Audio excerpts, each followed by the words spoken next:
എല്ലാവർക്കും നമസ്കാരം. പുതിയൊരു വീഡിയോയിലേക്ക് സ്വാഗതം. GHS ചാത്തന്നൂർ ഹൈസ്കൂളിൻ്റെ 1981-82 ബാച്ചിൻ്റെ 2ാം വാർഷികാഘോഷമാണ് ഈ വീഡിയോയിൽ. ഉച്ച കഴിഞ്ഞ് ചാത്തന്നൂർ ഗായക സംഘത്തിൻ്റെ ഗാനമേളയും ഉണ്ടായിരുന്നു.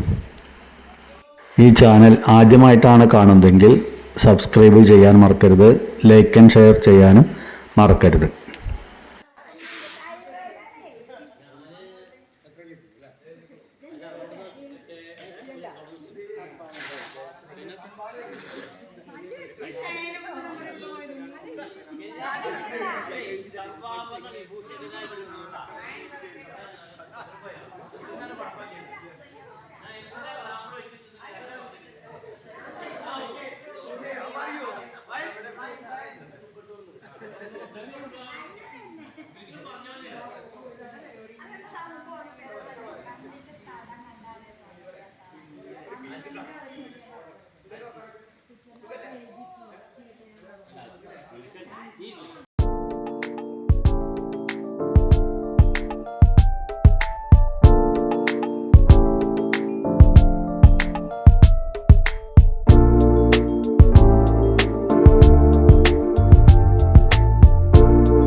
ഞാൻ കാണും കണ്ടാ പോരാ.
ദീപമേ മിഴി തുറക്കൂ.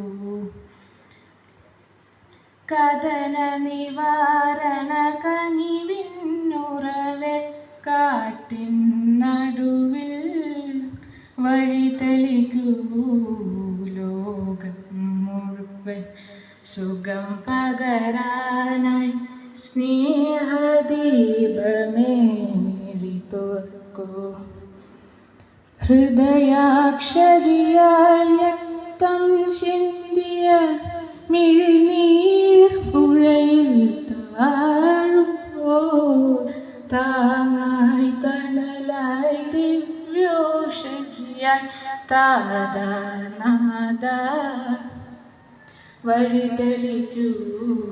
ലോകം മുഴുവൻ സുഖം പകരാനായി സ്നേഹദീപമേ മിഴി തുറക്കൂ.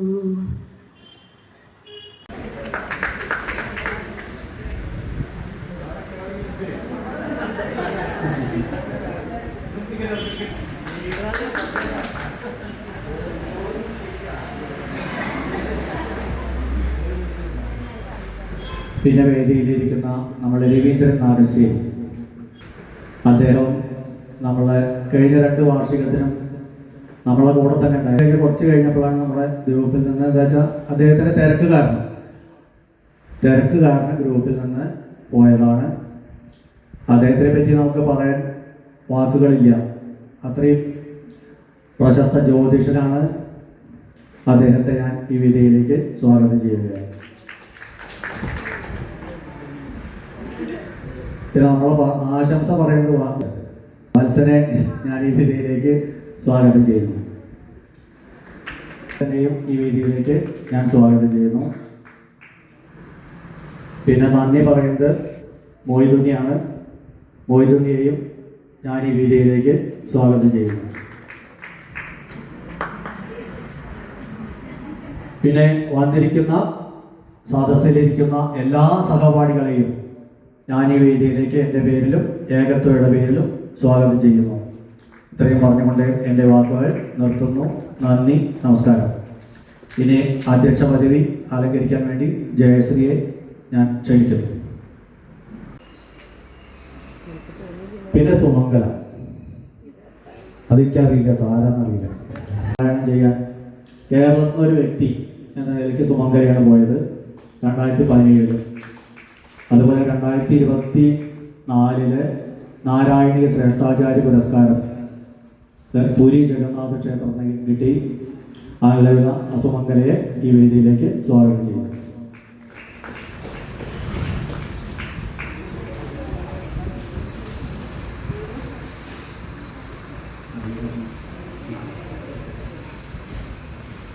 പിന്നെ വേദി അലങ്കരിക്കുന്ന വിശിഷ്ട വ്യക്തിത്വങ്ങളെ, എൻ്റെ പ്രിയപ്പെട്ട കൂട്ടുകാരെ,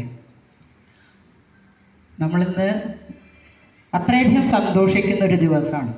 നമ്മളൊരു ഗ്രൂപ്പ് തുടങ്ങി 2ാം വാർഷികം എന്നൊക്കെ പറയുവെച്ചാലും 2 വർഷമൊന്നും ആയിട്ടില്ല. നമ്മൾ 5/10/2023 ഈ ഗ്രൂപ്പ് നമ്മൾ ഫോം ചെയ്തത്. ഞാൻ ഫോം ചെയ്തത്. പിന്നെ ഇങ്ങനെ 1 മാസം 2 മാസത്തിൻ്റെ ഉള്ളിലാണ് നമ്മൾ സത്യത്തിൽ ഒരു 130 ആളെ നമ്മൾ അതിൽ ഗ്രൂപ്പിലെ അംഗങ്ങളായിട്ട് ഉണ്ട്. പലർക്കും സ്മാർട്ട് ഫോണൊന്നും ഇല്ലാത്ത കാരണം നമുക്ക് ഈ വിവരം അറിയിക്കാൻ പറ്റിയിട്ടില്ല എന്നുള്ളത് എനിക്ക് വലിയൊരു വിഷമമായിട്ടാണ് തോന്നുന്നത്. ഇന്നത്തെ കാലത്ത് നമ്മളുടെ ഇടയിലും സ്മാർട്ട് ഫോൺ ഉപയോഗിക്കാത്തവരുണ്ട് എന്ന് പറയുമ്പോൾ നമുക്കറിയാലോ. അപ്പോൾ അതൊരു വിഷമമായിട്ട് തോന്നുന്നുണ്ട്. എല്ലാവരെയും ഇന്നത്തെ പരിപാടി അറിയിക്കാൻ കഴിഞ്ഞില്ല എന്നുള്ള ഒരു വിഷമമാണ് ഞാനിവിടെ പറയണത്. പല ആളുകളായിട്ട് ഞാൻ പേഴ്സണലായിട്ടൊക്കെ മെസ്സേജുകളൊക്കെ അയച്ചിട്ടുണ്ട്. എന്നാലും സ്മാർട്ട് ഫോൺ ഇല്ലാത്തവർക്ക് നമുക്കിത് അറിയിക്കാൻ പറ്റണില്ല എന്നുള്ളതാണ് ഒരു വിഷമം. എന്തായാലും ഇന്നത്തെ ഈ സുദിനത്തിൽ നമുക്ക് ഒരു പ്രത്യേകത എന്താണെന്ന് വെച്ചാൽ നമ്മുടെ നാട്ടിലെ പ്രഗത്ഭരായ വ്യക്തികളെ ആദരിക്കാൻ കഴിഞ്ഞു എന്നുള്ളതാണ്. അത് എല്ലാ മേഖലയിലൊന്നും നമ്മൾ സെലക്ട് ചെയ്തിട്ടൊന്നുമില്ല. ഇതിങ്ങനെ നമ്മളുടെ ഇടയിലുള്ളവരും നമുക്ക് അത്രയധികം പരിചയമുള്ളവരും നമ്മുടെ ഗ്രൂപ്പ് അംഗങ്ങളിൽ, അല്ലാതെ നമ്മളിപ്പോൾ തിരുമിറ്റക്കോട് പഞ്ചായത്ത് ആ തലത്തിലൊന്നും എടുത്തിട്ടുണ്ട് എന്ന് എനിക്ക് തോന്നുന്നില്ല. ഇപ്പോൾ ഉണ്ണി പൂക്കരാത്ത് അദ്ദേഹത്തെ മണികണ്ഠൻ നിർദ്ദേശിച്ചു. പിന്നെ സുഹറയുടെ ബഹുമതികളൊക്കെ നമുക്ക് അറിയാലോ, സുഹറയ്ക്കുള്ള ആദരവ്, പിന്നെ ശശിയേട്ടൻ ഗിരിജയുടെ ഹസ്ബൻഡ്, പിന്നെ നമ്മൾ വിജയൻ ചാത്തന്നൂർ, അദ്ദേഹം ഈ നാട്ടുകാരനാണ്. അപ്പോൾ ഇവരെയൊക്കെ നമ്മൾ ആദരിക്കേണ്ടവരാണ്, അവരെ നമ്മൾ പ്രോത്സാഹിപ്പിക്കേണ്ടതാണ്. ഇതുപോലെയുള്ള വ്യക്തിത്വങ്ങൾ നമ്മുടെ നാട്ടിൽ ഇനിയും ഉണ്ട് എന്ന് നമുക്കറിയാം. അതിന് ഇനിയും നമുക്ക് ചാൻസുകൾ ഉള്ളത് കൊണ്ട് നമ്മൾ തൽക്കാലം പെട്ടെന്ന് ഇത്രയും പേരെ നമ്മൾ ഉദ്ദേശിച്ചുള്ളൂ എന്ന് മാത്രം. ഇനിയും വേദികളുണ്ടല്ലോ നമുക്ക് തീർച്ചയായും നമ്മുടെ നാട്ടിലെ കഴിവുള്ളവരെ, അത് വ്യത്യസ്ത മേഖലകളാവും, അവരെ നമ്മൾ ആദരിക്കുന്നതാണ്. ഈ പ്രാവശ്യം ഇങ്ങനെയാണ്. എന്തായാലും ഇവരൊക്കെ നമ്മൾ ക്ഷണം സ്വീകരിച്ച് ഇവിടെ എത്തിച്ചേർന്നതിൽ വളരെ സന്തോഷമുണ്ട്. ഇന്നത്തെ അധ്യക്ഷ പ്രസംഗം ഞാൻ നീട്ടിക്കൊണ്ടുപോകുന്നില്ല. ഇന്നത്തെ പരിപാടിക്ക് എല്ലാവിധ ആശംസകളും നേരുകയാണ്. ഇനി നമുക്ക് ഇതിൻ്റെ ഉദ്ഘാടനമാണ്.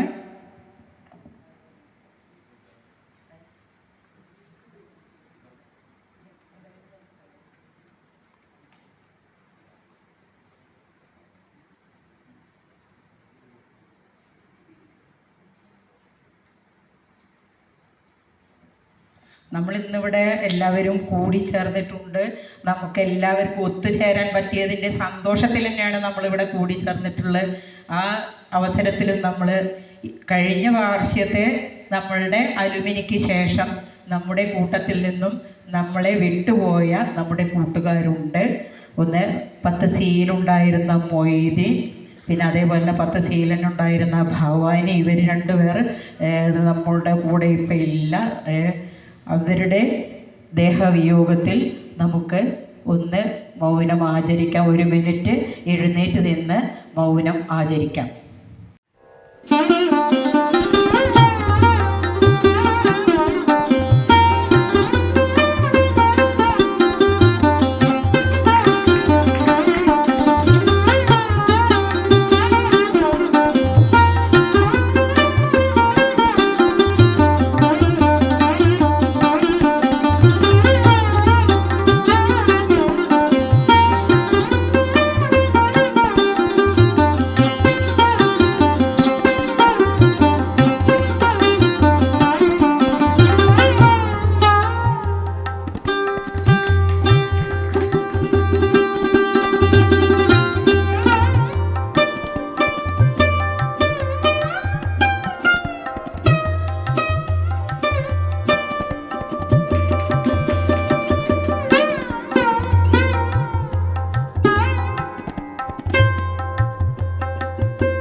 കൂടാതെ 2018 കടവല്ലൂർ അരവിന്ദാക്ഷൻ സ്മാരക അവാർഡ്, അതുകൂടാതെ തിച്ചൂര് ശ്രീ ഐരാണി മഹാവിഷ്ണു ക്ഷേത്രത്തിൽ നിന്നും കലാനിധി പുരസ്കാരം എന്നിവ ലഭിച്ചിട്ടുണ്ട്. ഇങ്ങനെ പ്രശസ്ത കലാകാരനായിട്ടുള്ള അദ്ദേഹത്തെ ആദരിക്കാൻ ഈ ഏകത്വയിലെ കുടുംബാംഗങ്ങൾക്ക് സാധിച്ചു എന്നത് വളരെ സന്തോഷം ഉള്ളൊരു കാര്യം തന്നെ. അദ്ദേഹത്തെ ആ ആദരവ് ഏറ്റുവാങ്ങുവാനായി വേദിയിലേക്ക് ക്ഷണിക്കുന്നു. ആദരവ് നൽകുന്നത് രാമചന്ദ്രൻ, മുരളി, ഈ രണ്ടുപേരും അദ്ദേഹത്തെ ആദരിക്കാനായിട്ട് അവരെയും ക്ഷണിക്കുന്നു. കയ്യടി നന്നായിക്കോട്ടെ, ഒട്ടും കുറയ്ക്കണ്ട. ചായയൊക്കെ കഴിച്ചിരിക്കുന്നതാണ് എല്ലാവരും, അതുകൊണ്ട് ക്ഷീണമൊന്നും ഉണ്ടാവില്ല. കയ്യടിക്ക് ഒരു കുറവും വേണ്ട.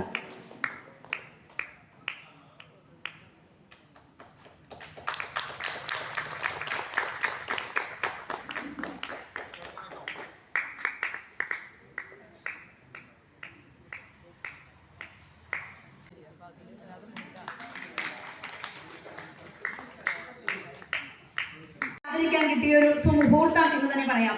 അനവധി പുരസ്കാരങ്ങൾ നേടിയിട്ടുള്ള വ്യക്തിയാണെങ്കിലും കുറച്ച് കാര്യങ്ങൾ മാത്രം ഇവിടെ അറിയിക്കുകയാണ്. അതായത് 2025 കേരള സംഗീത നാടക അക്കാദമി പുരസ്കാരം അദ്ദേഹത്തിന് ലഭിച്ചു. കൂടാതെ തിരൂർ അരങ്ങ് പുരസ്കാരം ലഭിച്ചു. ഇന്ത്യൻ മാജിക് അക്കാദമിയുടെ പ്രഥമ കണ്ണൂർ രാജൻ പുരസ്കാരം ചെന്നൈയിൽ നിന്ന് അദ്ദേഹം സ്വീകരിച്ചു. കൂടാതെ നാടകങ്ങൾക്ക് നിരവധി പ്രാദേശിക പുരസ്കാരങ്ങൾ അദ്ദേഹത്തിന് ലഭിച്ചു. ഇതിനൊക്കെ പുറമെ 35-ൽ പരം സിനിമകൾ ചെയ്തു. ആർക്കെങ്കിലും അറിയോ? അതുകൂടാതെ പുതിയതായിട്ട് ഇറങ്ങാൻ പോകുന്ന സിനിമ സൂത്രവാക്യം ഇറങ്ങിക്കഴിഞ്ഞാൽ ഒക്കെ എല്ലാവർക്കും കാണാൻ പോകട്ടോ. പിന്നെ അതിൽ ഏറ്റവും പുതിയ സിനിമ ഗു, പിന്നെ പ്രാവിൻകൂട്, ഷാപ്പ്, MT പ്രിയദർശൻ ടീമിൻ്റെ ശിലാലിഖിതങ്ങൾ, ഇങ്ങനെ നിരവധി സിനിമകളിലും അദ്ദേഹം അഭിനയിച്ചു. അല്ലെങ്കിൽ പ്രശസ്തിയിൽ നിറഞ്ഞു നിൽക്കുന്ന, അതായത് കേരളം മുഴുവൻ അറിയപ്പെട്ട ആ ഒരു കലാകാരൻ തന്നെയാണ് നമ്മുടെ ചാത്തന്നൂർ വിജയേട്ടൻ.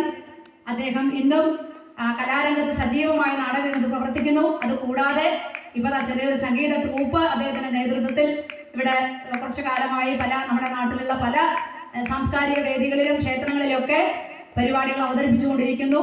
അങ്ങനെ വിവിധ മേഖലകളിൽ ഒരു സകലകലാ വല്ലഭൻ എന്ന രീതിയിൽ അറിയപ്പെടുന്ന ശ്രീ വിജയൻ ചാത്തന്നൂരിനെ ആദരിക്കുവാനായിട്ട് അദ്ദേഹത്തെ വേദിയിലേക്ക് ക്ഷണിക്കുന്നു.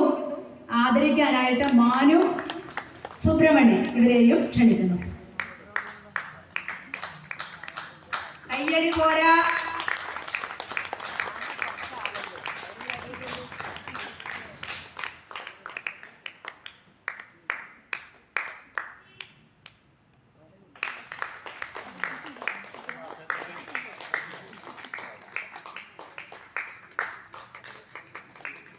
അടുത്തതായിട്ട് നമ്മുടെ പ്രശസ്ത സാഹിത്യകാരൻ ഹുസൈൻ പൂക്കരാത്തുണ്ണി, കറുകപ്പുത്തൂരാണ് വീട്.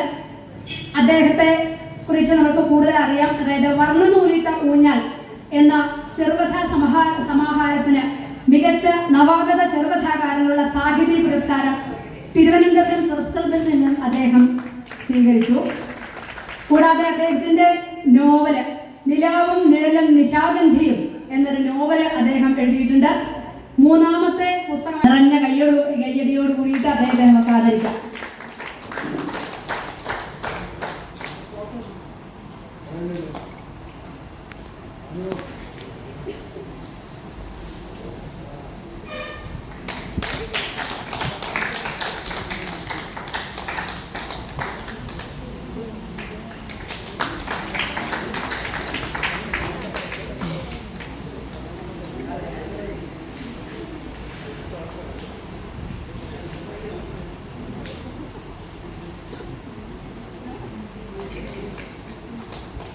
അടുത്തത് ശ്രീമതി സുഹറ.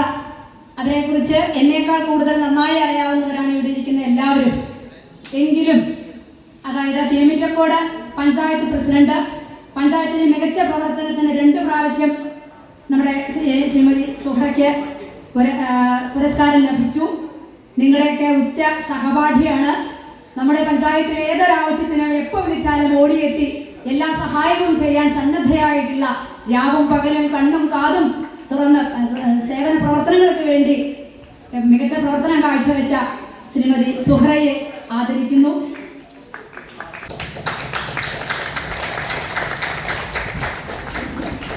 എന്നതും ഒരു പ്രത്യേകത. അതുകൂടാതെ 2024 നാരായണീയത്തിന്റെ പേരിൽ ശ്രേഷ്ഠാചാര്യ പുരസ്കാരം ഒറീസയിലെ പുരി ജഗന്നാഥ ക്ഷേത്രത്തിൽ വെച്ചിട്ട് അടുത്തിടെ സ്വീകരിച്ചു. ഏകദേശം 100ഓളം ക്ഷേത്രങ്ങളിലെ പുരസ്കാരങ്ങളും ഉപഹാരങ്ങളൊക്കെ സ്വീകരിച്ച ആധ്യാത്മിക മേഖലയിൽ ഇങ്ങനെ വിഹരിച്ചുകൊണ്ടിരിക്കുകയാണ്. ഭഗവാന്റെ അനുഗ്രഹം കൊണ്ട്. ആശുമംഗല വേറെ ആരുമല്ല, ഇവിടെ നിൽക്കുന്ന ഞാൻ തന്നെയാണ്. ആരാണ് എന്നെ ആദരിക്കാൻ വേണ്ടത് നോക്കട്ടെ, എനിക്ക് അറിയില്ല. പുഷ്പ സുമയെ ആദരിക്കാൻ അവരെ സ്നേഹപൂർവ്വം ക്ഷണിക്കുന്നു. ആദരവ് ഏറ്റുവാങ്ങാൻ സുമയെ അതിനേക്കാൾ ഇരട്ടി സ്നേഹത്തോടെ ക്ഷണിക്കുന്നു. സുമയെ ആദരിക്കാൻ അവരെ സ്നേഹപൂർവ്വം ക്ഷണിക്കുന്നു. ആദരവ് ഏറ്റുവാങ്ങാൻ സുമയെ അതിനേക്കാൾ ഇരട്ടി സ്നേഹത്തോടെ ക്ഷണിക്കുന്നു. ബിടെക് എഞ്ചിനീയറിംഗ് വിദ്യാർത്ഥി. അദ്ദേഹം യൂണിവേഴ്സിറ്റി 2024 യൂണിവേഴ്സിറ്റിയിലും അതുപോലെ കോളേജിലും ടോപ്പ് മാർക്ക് നേടിയ വിദ്യാർത്ഥിയാണ്. അച്ഛനും മകനും ഒരേ കോളേജിൽ, അച്ഛൻ അധ്യാപകനായും മകൻ സ്റ്റുഡൻ്റായും തൃശ്ശൂർ എഞ്ചിനീയറിംഗ് കോളേജിലായിരുന്നു. ആ വിദ്യാർത്ഥിയുടെ പഠനം ആൾക്ക് ഇവിടെ എത്താൻ സാധിച്ചില്ല എന്നുള്ളവരെ നേരത്തെ അവിടെ അറിയിച്ചു. എന്തായാലും അച്ഛൻ ഇവിടെ ഇരിക്കുന്ന മകന് വേണ്ടിയിട്ട് രാമചന്ദ്രനെ ആ ആദരവ് ഏറ്റുവാങ്ങാനായിട്ട് വേദിയിലേക്ക് ക്ഷണിക്കുന്നു. ആദരിക്കുവാനായിട്ട് രാജൻ കുണ്ടൽ ശ്രീനി എന്നിവരെ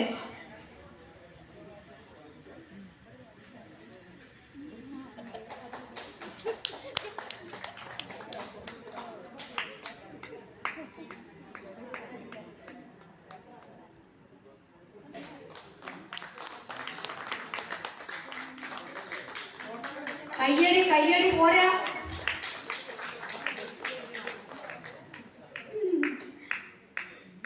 ഈ സമയത്തിൻ്റെ ഞങ്ങൾക്ക് തോന്നി ആരുടെയും യാതൊരുവിധ ബന്ധവുമില്ലാത്ത കാലത്ത് ഞങ്ങൾ 4 പേരാണ് തുടക്കം.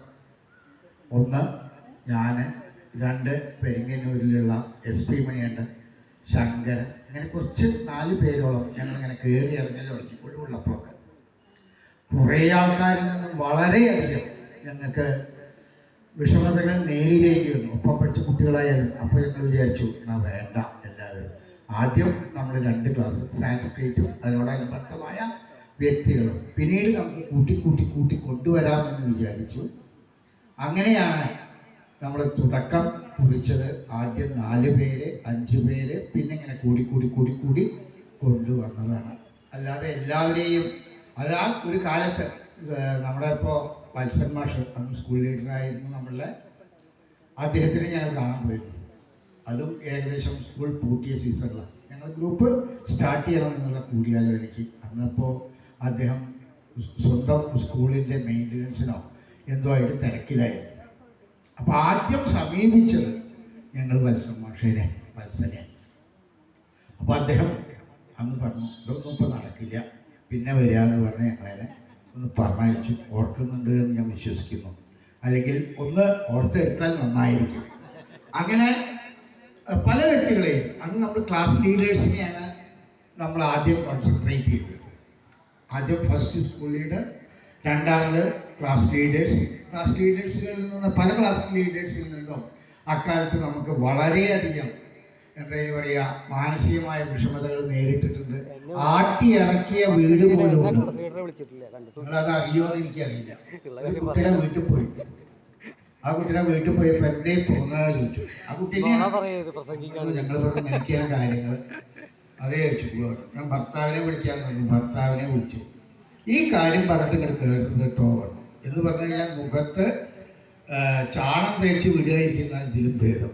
അതോട് കൂടിയിട്ടാണ് ഞങ്ങളത് എല്ലാ ക്ലാസ്സിനെയും കോർഡിനേറ്റ് ചെയ്യിക്കാൻ ഉള്ള ഇതിൽ നിന്നും പിന്നാക്കം നിൽക്കേണ്ടി വന്നത്. പിന്നെ നമ്മളുടെ ഒരു ദിവസം നമ്മുടെ എന്താണ് രാവും പകലുമില്ലാതെ നമ്മുടെ ജയശ്രീ വിളിക്കും. അപ്പോൾ നമുക്ക് ചെയ്യുക എന്ന് പറഞ്ഞു. പിന്നെ നമ്മൾ കൂട്ടത്തിൽ കൂടെ കൂടുതലേ വേണ്ടുള്ളൂ അല്ലേ ഇനി. അപ്പോൾ അതുകൊണ്ട് നമ്മൾ ഈ ഓരോ വ്യക്തികളും ഇപ്പം അനുശോചനമൊക്കെ ചെയ്തു. ആ അനുശോചനത്തിൽ 2 പേരല്ല പല വ്യക്തികളും പോയി കഴിഞ്ഞു, അധ്യാപകരും പോയി കഴിഞ്ഞു.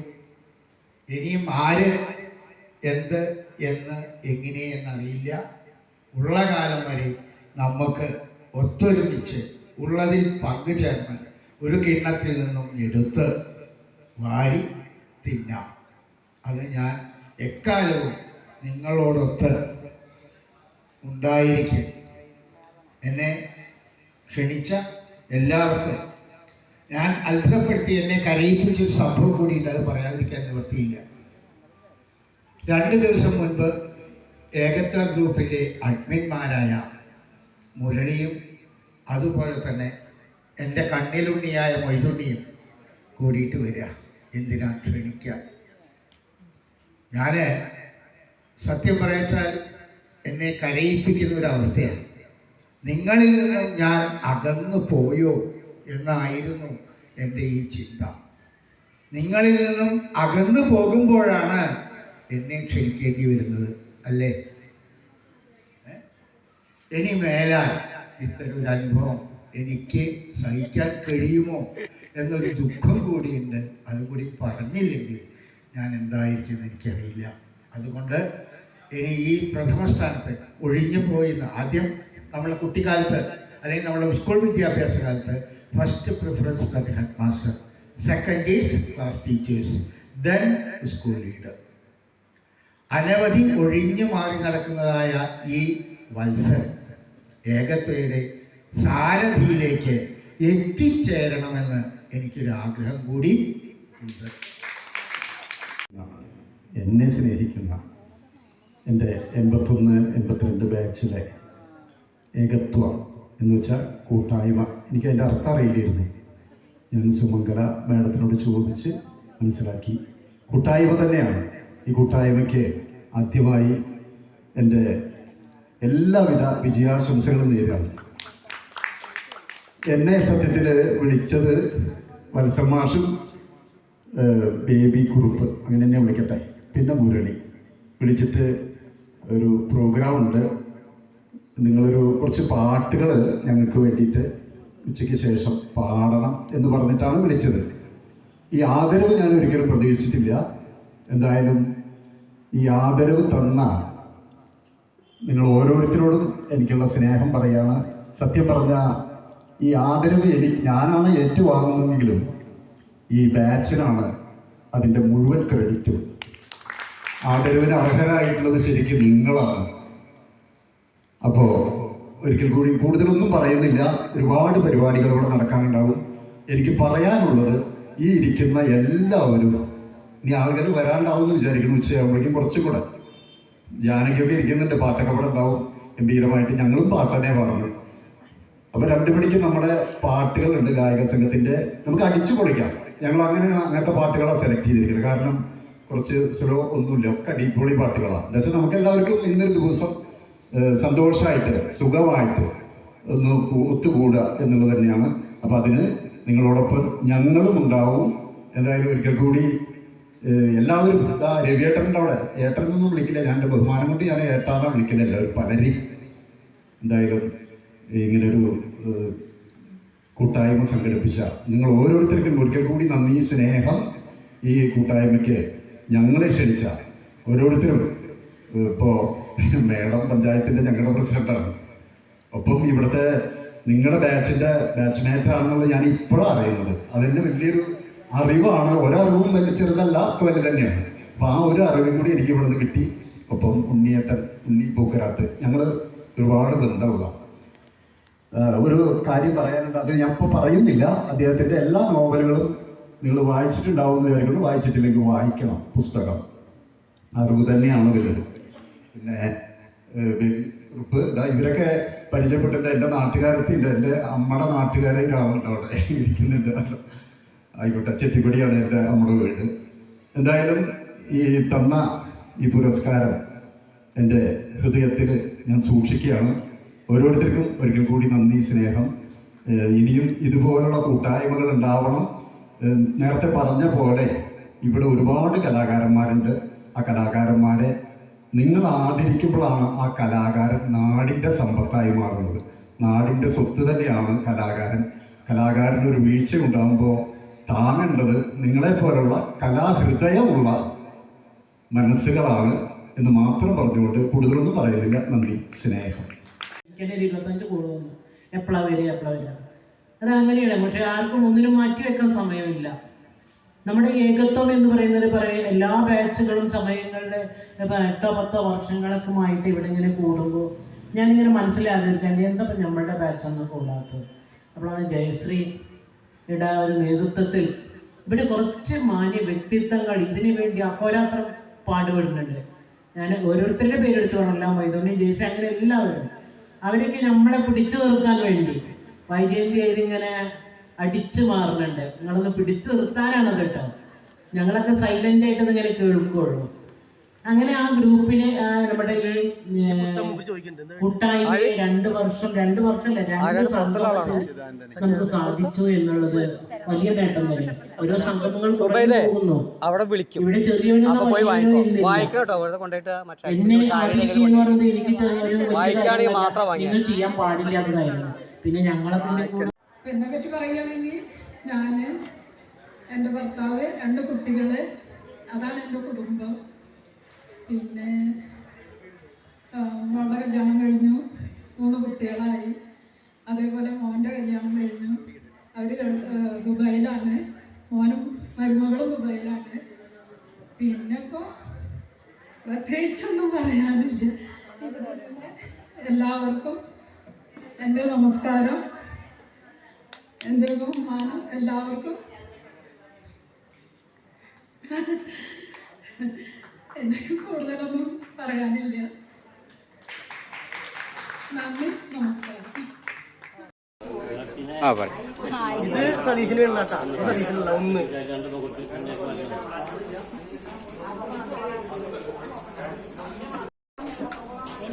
ഇതിക്കുള്ളട്ടാ, ഇതിക്കുള്ള ഈ സിയാറ് വേറെ ഉദയ ഒരെണ്ണോടി എടുത്തായിരുന്നു പായസം.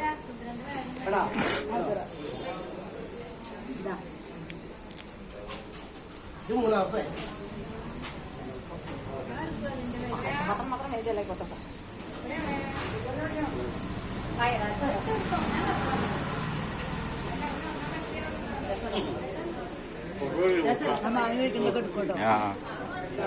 ഇത് ചെയ്യാറുള്ള കേട്ടോ, അത് ചെയ്യാറുള്ള മൂന്നൊന്നായി. നീ പറയും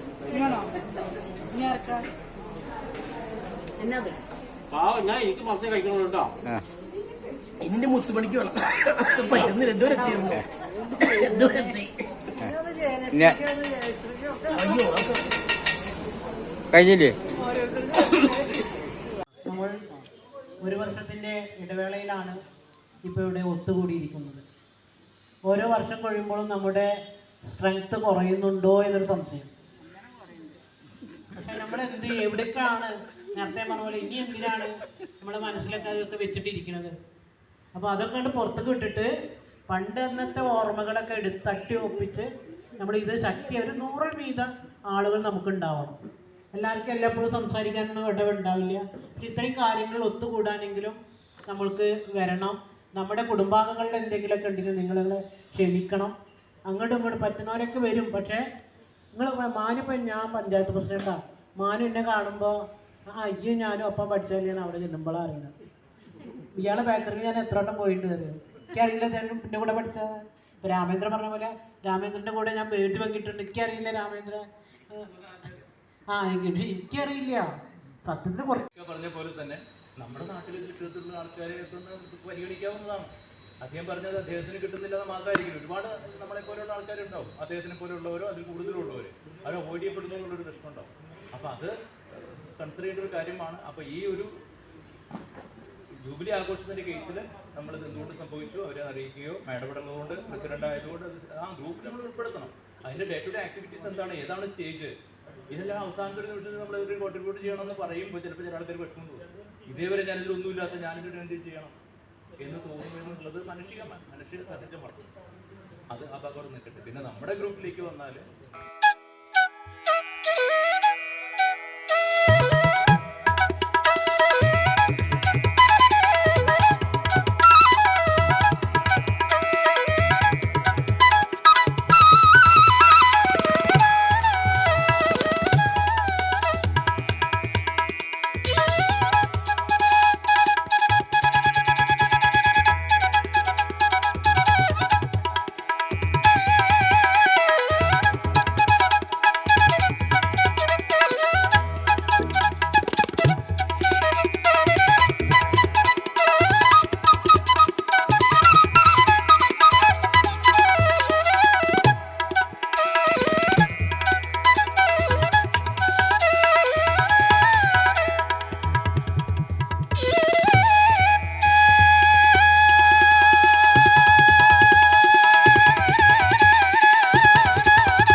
1982 ബാച്ചിലെ കൂട്ടായ്മയുടെ ഭാഗമായിട്ട് എന്നെ ആദരിച്ചതിന് ഇതിന് തിരഞ്ഞെടുത്ത കമ്മിറ്റിയോടും ഇതിൻ്റെ ആൾക്കാരോടും വളരെയധികം സന്തോഷമുണ്ട്.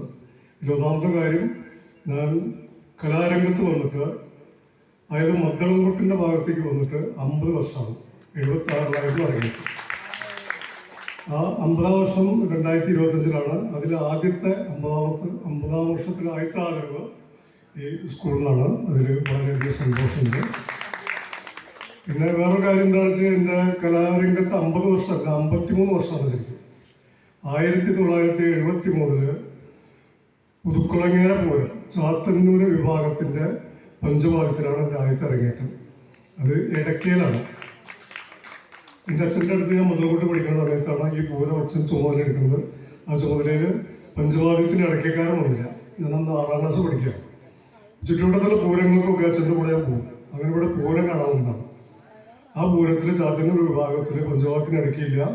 അപ്പോൾ ഞാൻ ഇടയ്ക്കാരനായിട്ട് നിൽക്കേണ്ടി വന്നു. ഞാൻ ഷർട്ട് ട്രൗസർ ഇട്ടിട്ടാണ് വന്നിട്ടാണ്. ഷർട്ട് ഊരി വെച്ചു. വലിയ മുണ്ട് ചുറ്റാൻ ഉള്ള വലുപ്പമില്ല. അപ്പോൾ അത് കാരണം ഒരു അച്ഛൻ്റെ 2ാം മുണ്ട് തുറന്നു. ആ മുണ്ട് ചുറ്റിയിട്ടാണ് ഞാൻ കൊട്ടാൻ നിന്നത്. അത് മാത്രമല്ല, ചാത്തന്നൂർ ഭഗവതരെ തടമ്പ് എഴുന്നള്ളിച്ചു കൊടുത്താണ് എൻ്റെ അരങ്ങേറ്റം. പിന്നെ ആദ്യത്തെ പുരസ്കാരം ഇടുന്നില്ല. കാരണം ഞാൻ കുട്ടിയോട് നിൽക്കുമ്പോൾ ഒരാൾ എനിക്ക് 5 നോട്ട് പോകണം കുത്തി. എന്നാന്ന് വെച്ചാൽ വലിയൊരു കാര്യമല്ല. കാരണം ഈ 2 ആൾ നിൽക്കുമ്പോൾ എനിക്ക് മാത്രമാണ് 5 നോട്ട്. 5 നോട്ട് എന്ന് പറഞ്ഞാൽ 53 കൊല്ലം മുമ്പെയാണ്. ഞാൻ 76 കൊട്ടാരങ്ങിയിട്ട് എനിക്ക് ആദ്യം കിട്ടിയിരിക്കുന്നത് 12 രൂപയാണ്. 12 രൂപയുടെ ആദ്യത്തെ പ്രതിഫലം. ആ കാലത്താണ് 5 നോട്ട് കൊണ്ട് കുത്തിയിരുന്നത്. അപ്പോൾ ആദ്യത്തെ ആദരവും ചാത്തന്നൂർ തന്നെയാണ് കിട്ടിയിട്ടുണ്ട്. അത് കഴിഞ്ഞിട്ട് ഞാൻ 9 പഠിക്കുമ്പോൾ അച്ഛൻ മരിച്ചു. അതിനുശേഷമാണ് ഞാൻ മുതൽക്കാരനായിട്ട് ഇറങ്ങി 50-ാമത്തെ വർഷം അച്ഛൻ്റെ അടുത്ത് പഠിച്ചിട്ടാണ് അരങ്ങേറ്റം കഴിഞ്ഞത്. എൻ്റെ ആദ്യത്തെ ഗുരുനാഥൻ എൻ്റെ അച്ഛനായ തിച്ചൂർ മണിയമ്പടിക്കലാണ്. ഇവിടെയുള്ള പല ആൾക്കാർക്കും അറിയുന്നുണ്ടാവും, ചിലർ കണ്ടിട്ടുണ്ടാവില്ല, കേട്ടിട്ടുണ്ടാവും. 2ാമത്തെ ഗുരുനാഥൻ എൻ്റെ അച്ചാച്ചനാണ് അരങ്ങേറ്റം കഴിച്ചിട്ടുണ്ട്. 3ാമത്തെ ഗുരുനാഥൻ ഇടപ്പാട് അപ്പുണ്ണിനായർ മന്ത്രാശാനാണ് പഞ്ചവാദ്യം പഠിപ്പിച്ചത്. 4ാമത്തെ ഗുരുനാഥൻ തിച്ചൂർ വാസുകാരൻ. അങ്ങനെ 4 ഗുരുനാഥന്മാരാണ് എനിക്ക്. ഈ 50 കൊല്ലമായിട്ട് ഈ രംഗത്തുണ്ട്. പിന്നെ തൃശ്ശൂർ പൂരം, മുടത്തലവിളവിൻ്റെ പഞ്ചവാദ്യം, അത് കഴിഞ്ഞ് പാർമേക്കാവിന് പഞ്ചവാദ്യം, അങ്ങനെ 13 കൊല്ലം തൃശ്ശൂർ പൂരത്തിൽ പങ്കെടുത്തിട്ടുണ്ട്. ഊത്രാളി പൂരത്തിന് 25 കൊല്ലം പങ്കെടുത്തിട്ടുണ്ട്. പിന്നെ കേരളത്തിൽ വിവിധ എല്ലാ പൂരങ്ങൾക്കും പങ്കെടുത്തിട്ടുണ്ട്. ശബരിമലയിൽ 3 പ്രാവശ്യം പഞ്ചവാദ്യം അവതരിപ്പിച്ചിട്ടുണ്ട്. ദൂരദർശനിൽ റേഡിയോ സ്റ്റേഷനിൽ പരിപാടി അവതരിപ്പിച്ചിട്ടുണ്ട്. കേരളത്തിന് പുറത്തും പരിപാടികൾ അവതരിപ്പിച്ചിട്ടുണ്ട്. വിദേശത്തൊന്നും പോയിട്ടില്ല. പിന്നെ പലതിനും പുരസ്കാരങ്ങൾ കിട്ടിയിട്ടുണ്ട്. അതിൽ പ്രധാനപ്പെട്ടത് ഇവിടെ സുമംഗല അവതരിപ്പിച്ചതിൽ ഏറ്റവും പ്രധാനപ്പെട്ടത് പറയാനൊക്കെ വിട്ടു തോന്നുന്നുണ്ട്. കേരള കലാമണ്ഡലത്തിൻ്റെ നവതിയോടനുബന്ധിച്ച് ഗവൺമെൻറ്റിൻ്റെ ഗുരുപൂജ പുരസ്കാരം 2021 എനിക്ക് കിട്ടിയിട്ടുണ്ട്. ക്യാഷ് അവാർഡുണ്ട്. അതിൻ്റെ ഫോട്ടോ അവർ കിട്ടുകൊടുക്കുന്നത് അവരതിൻ്റെ പ്രാധാന്യം മനസ്സിലാക്കിയിട്ടുണ്ടാവില്ല. അതവർ പറയാറ്. അത് ഗവൺമെൻറ്റിൻ്റെ പുരസ്കാരമാണ്. അതവർ വിട്ടുപോയി. അത് ഞാൻ ഓർപ്പെടുത്തുന്നു. ഇതാണ് എനിക്ക് പറയാനുള്ളത്. പിന്നെ ഈ 28/5/2025 എൻ്റെ 50-ാം വാർഷികം തിച്ചൂർ അയ്യപ്പസ്വാമി ഹാളിൽ വെച്ചിട്ട് എൻ്റെ മക്കൾ ആഘോഷിക്കാൻ തീരുമാനിച്ചിട്ടുണ്ട്. അപ്പോൾ അതിന് നിങ്ങളെല്ലാവരും പങ്കെടുക്കണം. ക്ഷണക്കത്ത് കിട്ടിയ ക്ഷണം എൻ്റെ ഭാര്യ തരുന്നതായിരിക്കും. പിന്നെ എനിക്ക് പോകാത്തിന് തിരക്കുന്നതിന് ഇൻവിറ്റേഷൻ അടിക്കാൻ കൊടുക്കുന്ന അവർ വിളിച്ചിട്ടുണ്ടാകും. അതിൻ്റെ പ്രൂഫ് നോക്കിയിട്ട് വേണം അടിക്കാൻ. അതുകൊണ്ട് എന്നെ പോകാൻ അനുവദിക്കണമെന്നും കൂടി പറഞ്ഞുകൊണ്ട് ഈ തന്ന സ്വീകരണത്തിന് നന്ദി പറയുന്നു. നന്ദി, സന്തോഷം. അതുപോലെ സദസ്സിലിരിക്കുന്ന നമ്മുടെ സഹപാഠികളെ, നമ്മുടെ ഈ ഗ്രൂപ്പിൻ്റെ ഒരു കാര്യം പറയാൻ വേണ്ടിയാണ് ഞാൻ ഇങ്ങോട്ട് കയറിയത്. അതായത് 2008-ലും 2009-ലും ഒക്കെ ഞാൻ ഹൈസ്കൂളിൽ ടീച്ചറായിട്ട് വർക്ക് ചെയ്തിരുന്നു. ആ സമയത്ത് അതിന് മുമ്പേ തന്നെ രവി എന്നെ പരിചയപ്പെട്ടത് തന്നെ ഏതോ കാലത്താണ്. കുറേ കാലം എൻ്റെ പിന്നാലെയൊക്കെ നടന്നു എന്ന് പറയുന്നുണ്ട്. ഞാൻ മൈൻഡ് ചെയ്തില്ല അത്രേ. അപ്പോൾ ആ ഒരു കാര്യം പറയാൻ വേണ്ടിയിട്ട് വന്നതാണ്. അപ്പോൾ കാരണം മൈൻഡ് ചെയ്യാതിരുന്നത് എനിക്ക് രവിനെ അറിയില്ല. അത് തന്നെ കാരണം. പഠിച്ചു പോയിട്ട് കുറേ കാലമായല്ലോ, അതുകൊണ്ട് അറിയില്ല. അപ്പോൾ ഈ സ്കൂളിൽ വർക്ക് ചെയ്യുന്ന സമയത്താണ് ഞാൻ രവിയെ കണ്ടതും പിന്നെ രവി എന്നോട് സംസാരിച്ചതും ഒക്കെ. അപ്പോഴാണ് നമുക്ക് ഇങ്ങനെ ഒരു പരിപാടി നടത്തിയാലോ, നമ്മുടെ ഗ്രൂപ്പിൻ്റെ സ്കൂളിലെ ബാച്ചിൻ്റെ ഒരു സംഗമം നടത്താനുള്ള സൗകര്യം ഉണ്ടാക്കാൻ പറ്റുമോ, സ്കൂളിൽ രജിസ്റ്റർ തപ്പാൻ പറ്റുമോ എന്നൊക്കെ ചോദിക്കുകയുണ്ടായി. അതിൻ്റെ ഭാഗമായിട്ടാണ് ഞാൻ അവർ ഈ എയും ബിയും മാത്രം എടുത്താൽ മതി സംസ്കൃതം ക്ലാസ്. അതെന്ത് ശരി, അത് ശരിയല്ലല്ലോ. നമ്മൾ 81, 82 ബാച്ചിലെ എല്ലാവരെയും നമ്മൾ കൂട്ടണ്ടേ, എന്നാലല്ലേ അതാവുള്ളൂ. അതൊക്കെ ബുദ്ധിമുട്ടാ. എന്തൊരു പ്രശ്നമാണെന്നറിയോ, അതവരൊക്കെ കണ്ടുപിടിക്കാൻ, ഇവരെ തന്നെ കണ്ടുപിടിക്കാൻ അതൊരു ബുദ്ധിമുട്ടാണ്. അപ്പോൾ ഞാൻ എല്ലാവരുടെയും പേരൊന്ന് എഴുതിയെടുക്കണം എന്ന് വിചാരിച്ചതാണ് ഫുള്ള് ബാച്ചിൻ്റെ. പക്ഷെ എനിക്കതിന് കഴിഞ്ഞില്ല. അത് രവി തന്നെയാണ് അതിന് തടസ്സം നിന്നത്. കാരണം കണ്ടുപിടിക്കാനുള്ള ബുദ്ധിമുട്ട്. ഇത് ഞാൻ മുമ്പൊരിക്കൽ ഏറ്റവും ആദ്യത്തെ മീറ്റിങ്ങിൽ പറഞ്ഞു.